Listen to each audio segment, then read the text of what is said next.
নিশ্চয় আপোনালোকে পতাকা ফুটাইছিলে জয় জুবিন দা পতাকা আমি ইয়াতে নাথাকোৱে মই পাণবজাৰ থাকোঁ শুক্লেশ্বৰ মন্দিৰৰ ওচৰত থাকোঁ জয় জুবিন দা বুলি কেমেৰাত কিয় ধৰিছিলে মইতো এনি টাইম কম ভিডিঅ'খিনি আপোনালোকে নিশ্চয় চালে ভিডিঅ'খিনিত সাংবাদিকে যেতিয়া সুধিলে যে আপোনালোকে ইয়াত পতাকা ফুটাইছেনে ল'ৰাজন কৈছে মই ইয়াত নাথাকোঁ মই শুক্লেশ্বৰ মন্দিৰৰ ওচৰত পাণবজাৰত থাকোঁ তাৰ মানে হ'ল যিবিলাক ল'ৰাক লয় বা যিবিলাক মানুহক লয় ফাঁচী বজাৰক টাৰ্গেট কৰি এটা নিউজ কৰা হৈছে তেওঁলোকে ফাঁচী বজাৰৰ মানুহ নহয় ফাঁচী বজাৰৰ ল'ৰা নহয় ফাঁচী বজাৰৰ মানুহে আতচবাজি কৰাই নাই তেওঁলোকে জুবিনক শ্ৰদ্ধাঞ্জলি দিছে ছাত্ৰীবাৰীৰ পৰশুৰাম সেৱা সদনত দিছে আৰু ফাঁচী বজাৰ চাৰিআলিত দিছে পতাকা ফুটোৱা নাই আৰু গুৱাহাটী গোচালায়ে গোপাষ্টমী মেলা নাপাতো বুলি সিদ্ধান্ত লৈছে তথাপিও একাংশ চেনেলে আহি কিয় বাৰে বাৰে ফাঁচী বজাৰক টাৰ্গেট কৰি আছে কি উদ্দেশ্য আছে তেওঁলোকৰ ফাঁচী বজাৰৰ মানুহে শ্ৰদ্ধাঞ্জলি দিছে জুবিনক আন্তৰিকতাৰে শ্ৰদ্ধাঞ্জলি দিছে ফাঁচী বজাৰৰ মানুহ অসমীয়া সমাজৰ লগত সহমৰ্মিতা প্ৰকাশ কৰিছে তেওঁলোকৰ দুখত দুখী আৰু তেওঁলোকৰ সুখত সুখী হয় কিন্তু কিছুমান বাতৰি কাকত আৰু কিছুমান নিউজ চেনেলে যেতিয়ালৈ ফাঁচী বজাৰক টাৰ্গেট নকৰে তেওঁলোকৰ চেনেল নচলে তেওঁলোকৰ TRP বন্ধ হৈ পৰে যিবিলাকে আজি বাৰে বাৰে একাংশ যুৱকক দেখায় তেওঁলোকক ফাঁচী বজাৰৰ বণিক গোষ্ঠী বুলি কৈছে তেওঁলোকে কোন হয় তদন্ত কৰিব লাগে নিজে চেনেলকেইটা তদন্ত কৰিলে ওলাই পৰিব যে তেওঁলোকে ফাঁচী বজাৰৰ মানুহ নহয় ফাঁচী বজাৰৰ লগত তেওঁলোকৰ কোনো লেনদেন নাই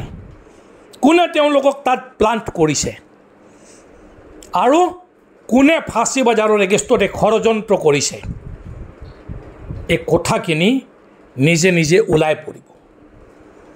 যদি তাত সাংবাদিকক আক্ৰমণ কৰা হৈছে এক সাংবাদিকজনে গৈ FIR দিব লাগে ভিডিঅ'খিনি পুলিচৰ হাতত দি দিব লাগে পুলিচে নিজে তদন্ত কৰিব আৰু এই ল'ৰাকেইটাৰ নাম ওলাই পৰিব কিন্তু এটা কথা ঠিক যে কিছুমানৰ TRP কিছুমানৰ তথাকথিত ভুৱা জাতীয়তাবাদ অকল ফাঁচী বজাৰৰ মানুহবিলাকক গালি পাৰিহে চলে তেওঁলোকে এইখিনি কথাও নাজানে যে ফাঁচী বজাৰত অকল ব্যৱসায়ী গোষ্ঠীয়ে নাথাকে তাত হিন্দু মুছলমান শিখ ইছাই চবে থাকে তাত থাকে অসমীয়া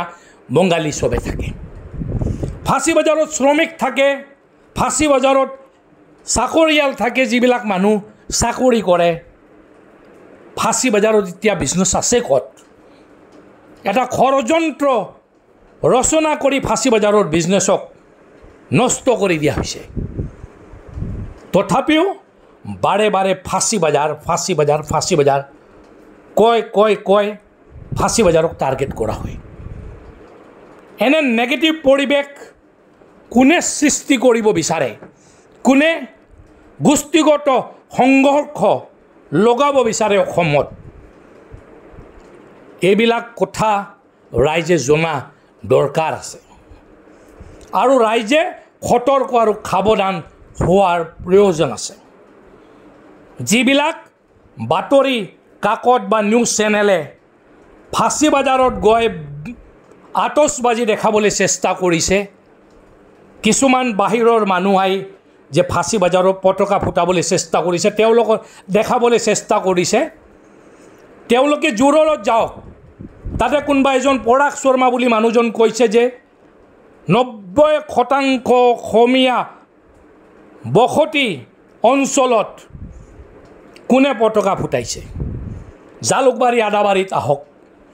আৰু ভিন্ন ভিন্ন ঠাইলৈ যাওক আৰু তেওঁলোকৰ সাহস যদি আছে এইটো দেখাব লাগে। অকল ফাঁচী বজাৰক টাৰ্গেট কৰি লাভ নাই, এইবিলাক এতিয়া ৰাইজে বুজি পাইছে। কিন্তু লাষ্টত আকৌ মই কথা এটা ক'ব খুজিছোঁ যে ফাঁচী বজাৰৰ টাৰ্গেট কৰিলে অসম আৰু অসমীয়া জাতিৰ ভাল নহয়। জুবিনৰ ন্যায় প্ৰাপ্তিৰে যুদ্ধখনত অসমত থকা সকলো ভাষা ভাষী জনগোষ্ঠী একেলগে আছে, একেলগে থাকিব লাগিব। ইয়াত যাতে কোনেও বিভেদ সৃষ্টি কৰিব নালাগে, নোৱাৰে, তাৰ প্ৰতি আমি নজৰ দি ৰাখিব লাগিব। ধন্যবাদ, নমস্কাৰ, জয় আই অসম। চাই থাকক নৰ্থ ইষ্টক, ছাবস্ক্ৰাইব কৰিবলৈ নাপাহৰিব।